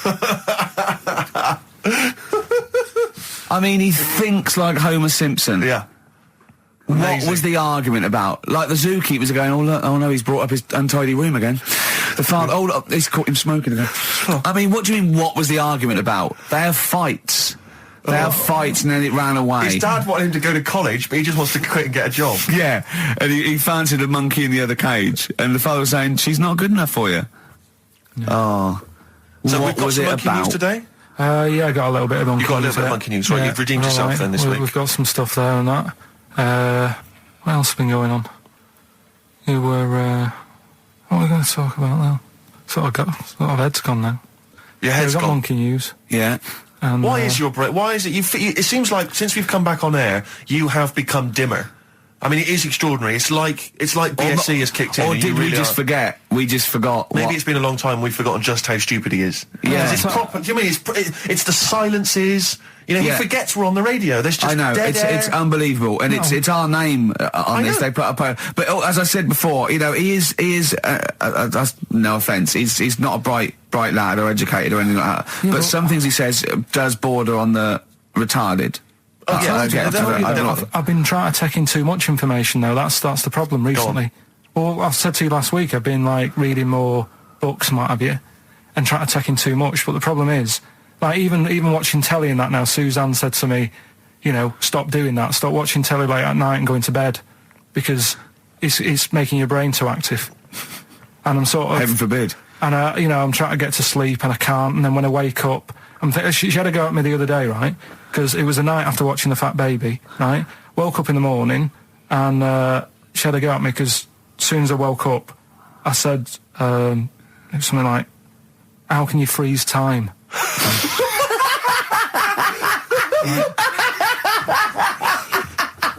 And she says, "Are you going to say good morning or whatever?" I'm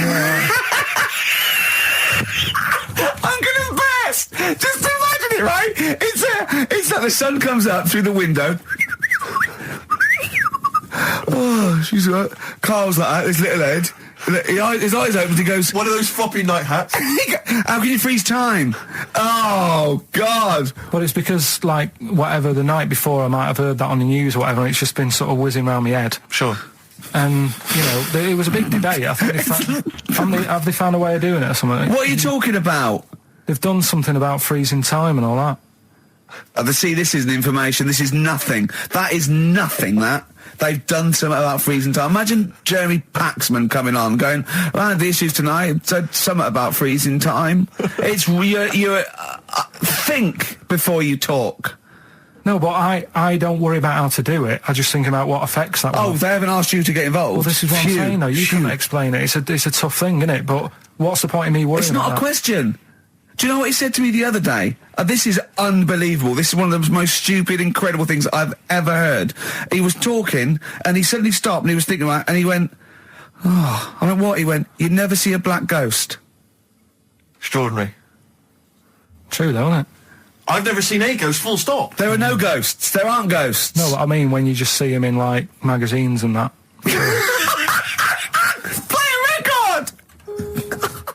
Anthony and the Johnsons. Isn't that beautiful? Interesting. Hope There's Someone on XFM 104.9. I'm Ricky Gervais, with me Steve Merchant and Karl Pilkington. Well, Karl, more revelation. We were talking about it last week, but Karl brought it up again just now. Didn't want to go to the doctors. Didn't want to have a full sort of body checkup that may save his life because he saw on the website they do a test where they have to insert a finger in his arse. Oh, don't tell me about it. Why? Don't put it on the website. Just we look at your heart. Yeah. We'll check your blood pressure out. Yeah. And then they could just do it quickly. They could just sort of say, right. How do they do it quickly? No, but what I'm saying is it's worse, isn't it? Going in there knowing that, I mean, they've got it on the website. So you're on the journey on the bus thinking, in about 20 minutes I'm going to have a finger up my arm. But they're doctors. Yeah, but just They're not doing it for a laugh. They're not filming it with a two-way screen. They're not putting on boxing gloves so it hurts more. They're up. Oh, his prostate's all right. Out again. Out again. I'm just saying in the day, the sort of... Do you think they're in the pub going, here he comes? It's Pilkington. I have my finger up his arse today. Do they allow ladies to do that? Do they allow female doctors to do it? Of course they do. They're doctors. No, that's worse. You're sounding like him. No, I'm just interested because, you know, do they allow female doctors to do the finger up the arse thing? Well, of course they do. They're doctors. Forget the female and male. They are doctors. Right, do you know any female doctors to do that? But what I mean is, isn't it a bit like if you're being searched at an airport, you know, and you're a woman, they send in a woman person to search you. They don't send in a bloke to do it. Is that the same thing? Yeah, they probably trust someone who's gone through 6 years medical college not to be taking the piss as opposed to a fat security guard who couldn't get anything else. Do you know what I mean? You're talking about there's doctors all the time coming out in the papers, or they gave them this so they could look at their boobs or whatever, or, you know, it's all you're always hearing stuff about dodgy doctors. But what I'm saying is the reason why they do that at security, because there's lots of security people and they can, you know, for your own, you know, for the, you know, your own modesty, there's a female one to search females and a male one to search males, and that's fine. But there's not like 4 or 5 GPs to choose from, and you go in there and you go, is it your arse and testicles? Do you want a bloke or you know? What about you what accept if they've it. got long fingernails? They don't have long fingers. What do you think this female GP looks like? She's sitting behind the desk like Cruella de Vil with cleavage and long red false nails going, hello love, bend over. This may hurt a little bit. There's gloves and Vaseline.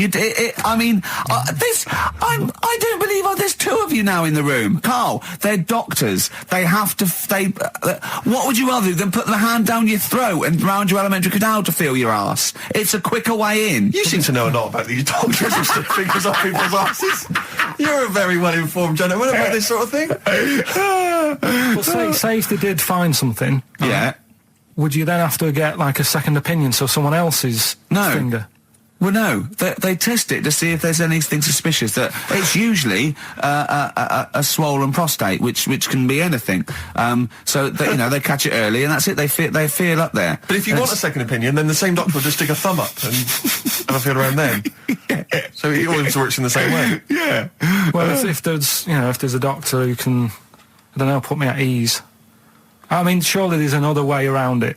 I don't believe that. I mean, what is this? 60 million people or something in the world, isn't they? 60 billion or something? Well, 6 billion, something? Yes, you got it. Right. You hit it. Well done. That's good work. Right, so yeah, there's 6 billion, did I say? Yeah, what's 6 billion then? Loads, isn't it?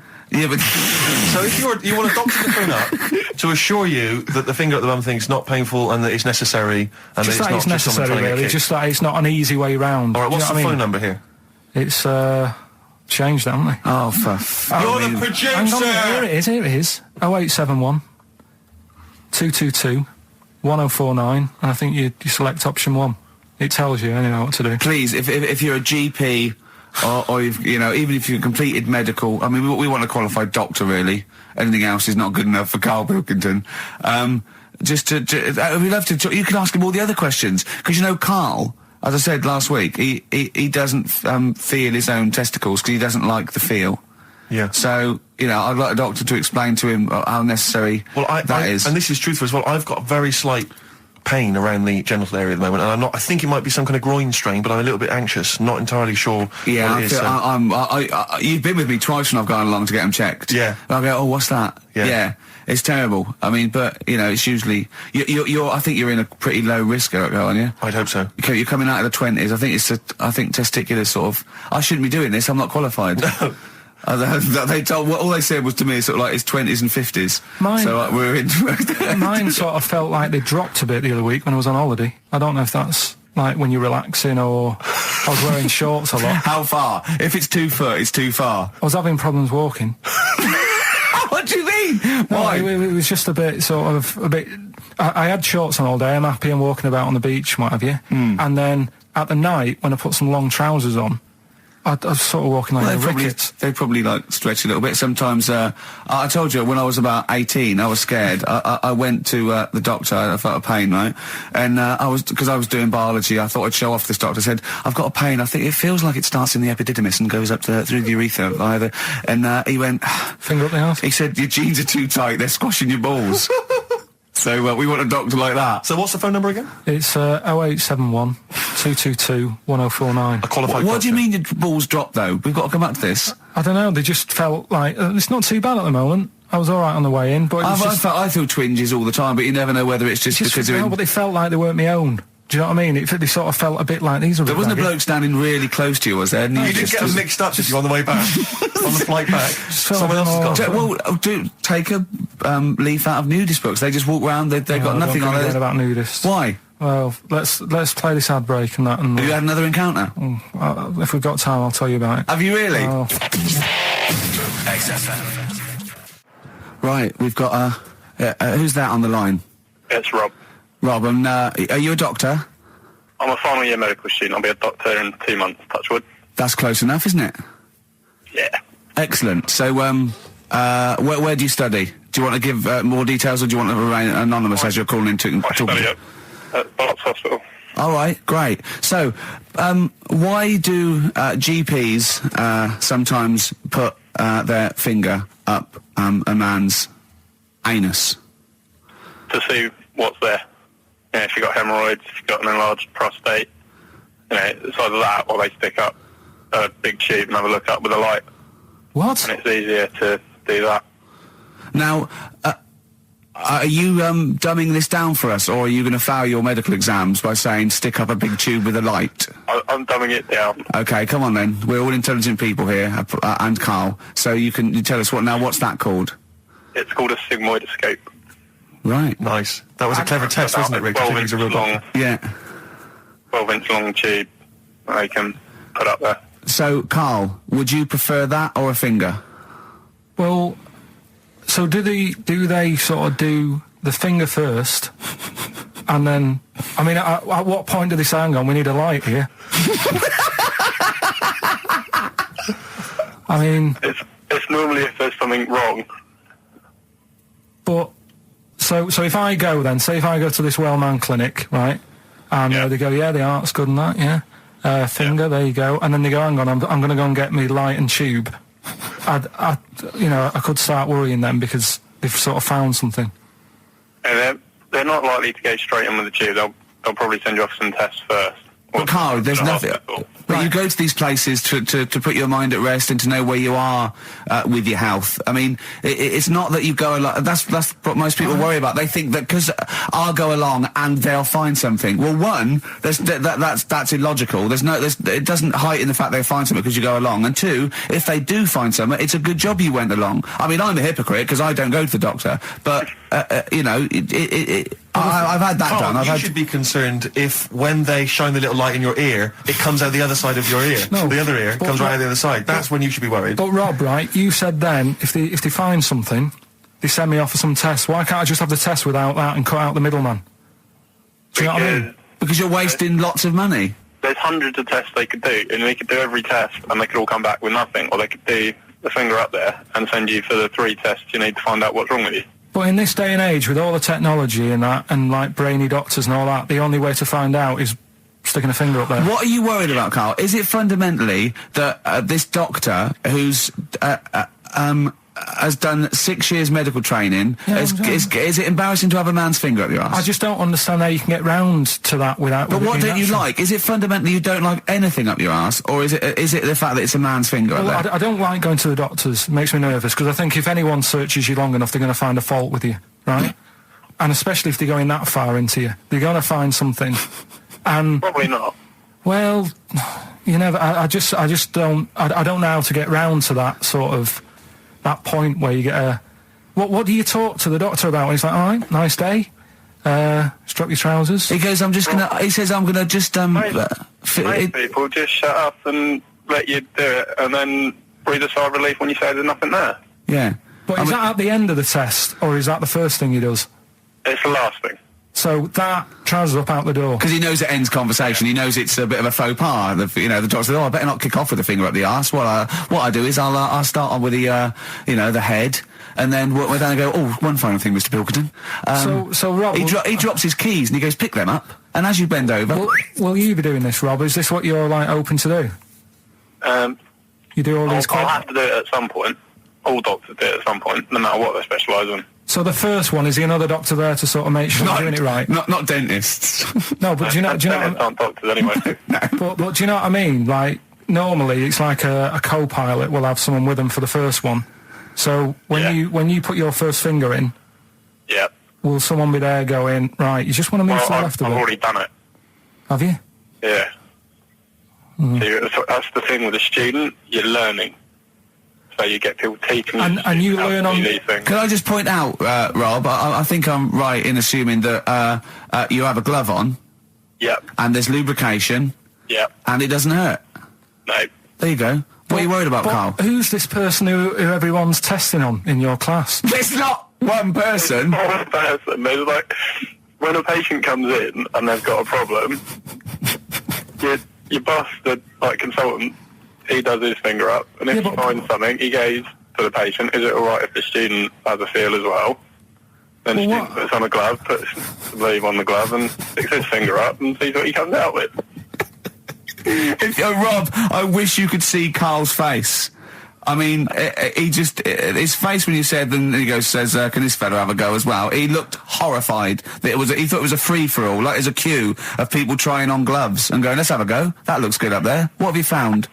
No, I mean, how come you had to sort of...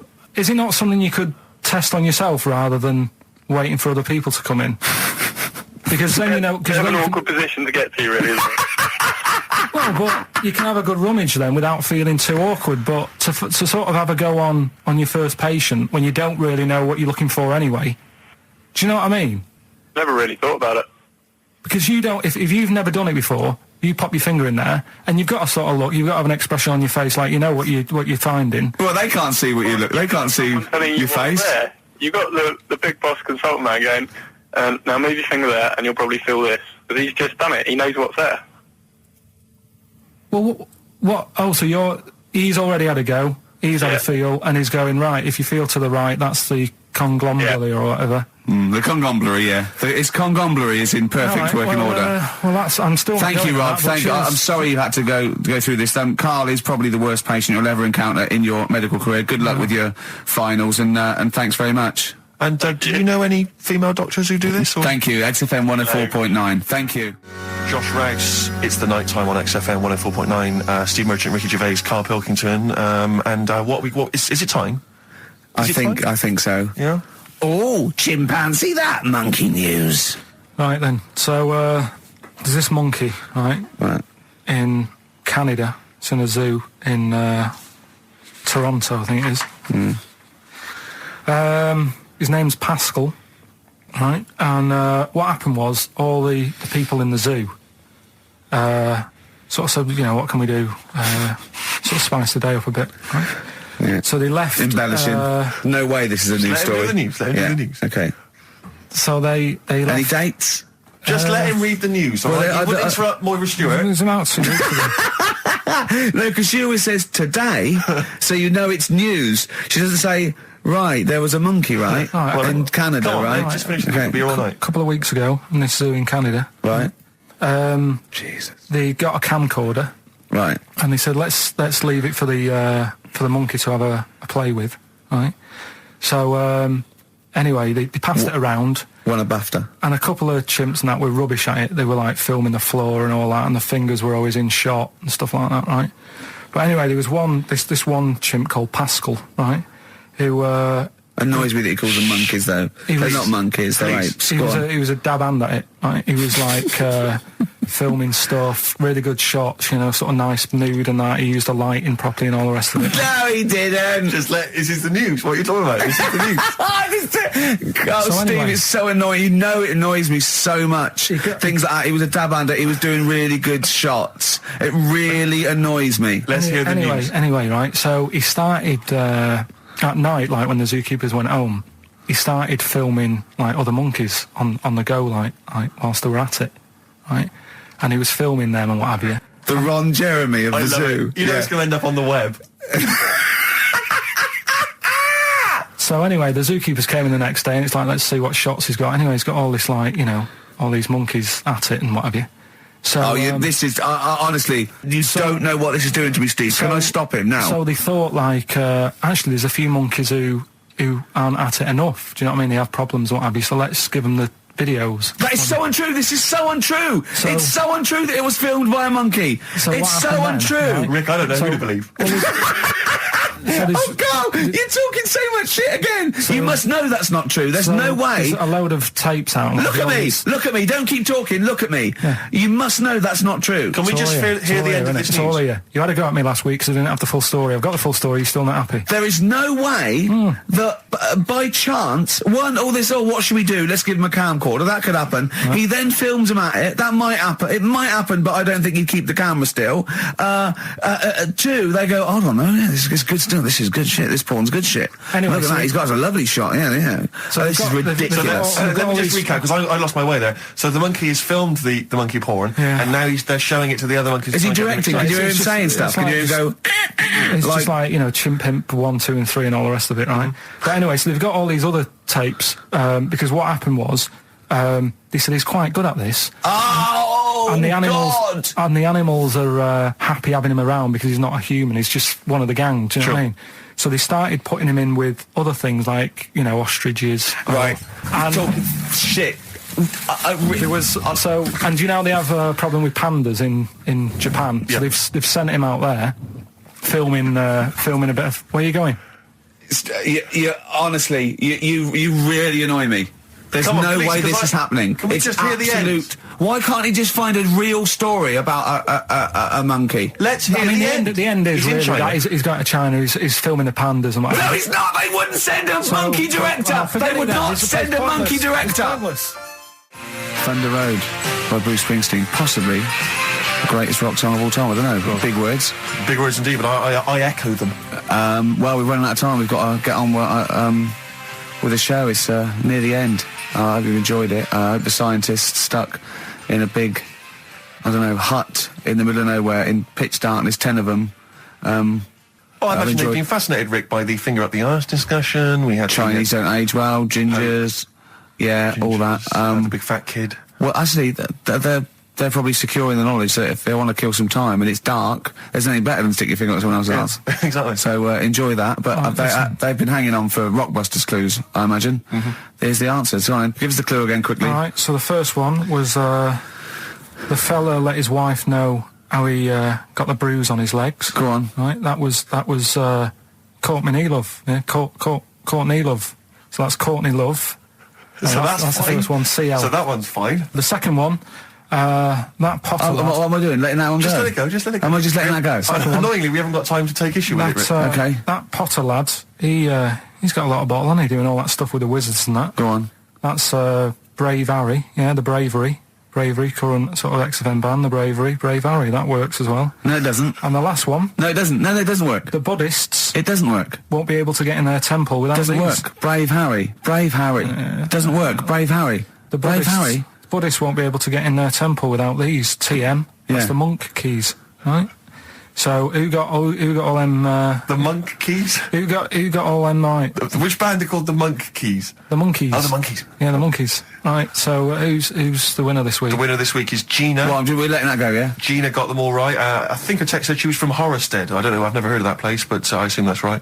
But Gina, you win that selection. I can't believe she got them. I cannot believe she got them. But she wins those and also goes into the prize draw. We'll have 6 people competing for that original Matt Groening thing. If you go to rickygervais.com, you can see Matt actually doing that. We've got a signed Nigel Tufnell and original drawing of us as Flanimals. Actually, what I say, xfm.co.uk/Ricky. If you have a look at the picture. And well, that's it. It's 3 o'clock. I'm Ricky Gervais with me, Steve Merchant and Karl Pilkington. More drivel next time. A shaven monkey. Right.